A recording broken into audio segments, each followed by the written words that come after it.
So I'm here with Matt Ryan from the Fire Brigades Union. I'm aware that the union have come up with what are being called growth options.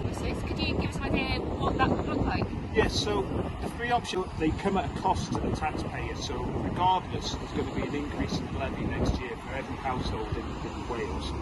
If, for example, the public wanted to go with option 3, which is job losses and station closures, it's still going to cost each household at least £12 per annum per year.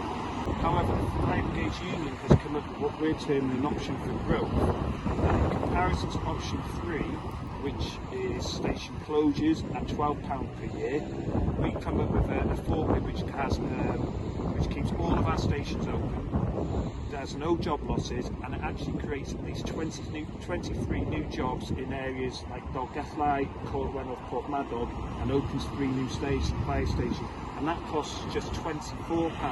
So in essence, it's a choice of £1 per household per month extra for option 3, which is disastrous for North Wales, or £2 per household per month extra for the growth option. And we just want the people in North Wales to have the opportunity to vote and to decide if they want